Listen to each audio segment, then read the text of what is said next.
Pinuna ni Senador Ping Lacson ang paglobo ng pondo para sa ayudang assistance to individuals in crisis situations tuwing may eleksyon. Ngayong taon, pinakamalaki raw ang nakuha ng 2 distrito sa Davao. Pero sabi ni Vice President Sara Duterte, nagamit ang naturang pondo para sa congressional candidates ni dating House Speaker Martin Romualdez. Nakatutok si Jonathan Andal. 31 billion pesos.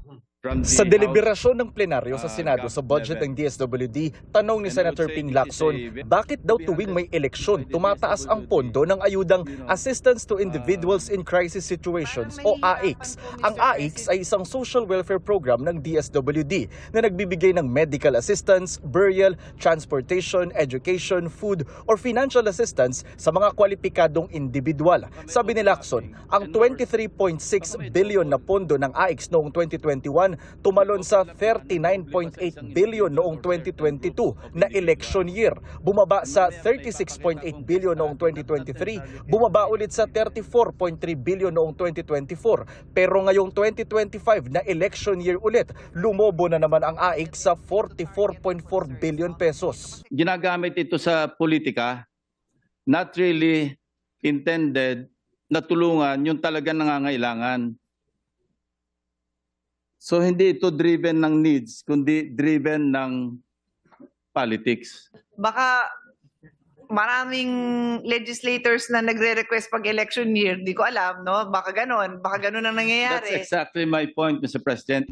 Ayon kay Lacson, ngayong 2025, ang pinakamalaking nakakuha ng pondo ng AICS ay ang Davao City, 1st at 2nd District, habang ang may pinakamaliit na AICS funds ay sa Sulu, 1st at 2nd District. Ang tanong ko, anong crisis meron sa Davao City na wala sa Sulu? Let's be clear, the crisis referred to in AICS are personal crisis.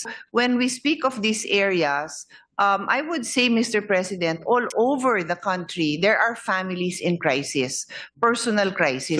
Ang kapatid ni Vice President Sara Duterte na si Representative Paulo Duterte ang nanalo noong eleksyon 2025 sa Davao City 1st District, habang ang pamangkin niyang si Representative Omar Duterte ang nanalo sa 2nd District.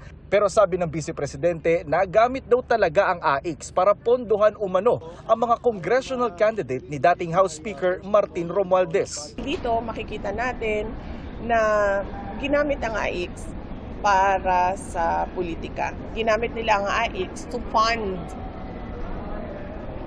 congressional candidates that were backed up by Speaker Martin Romualdez.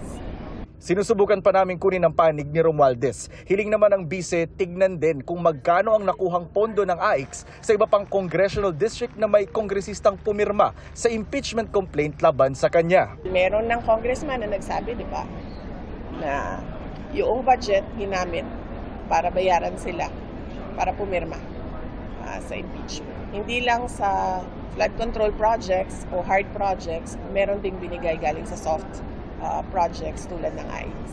Ang payo ni Senator Lacson sa mga taga-DSWD, huwag nang hayaan ang mga politiko na manghimasok sa mga pamimigay ng ayuda ng ahensya. Para sa GMA Integrated News, ako po si Jonathan Andal, nakatutok 24 oras.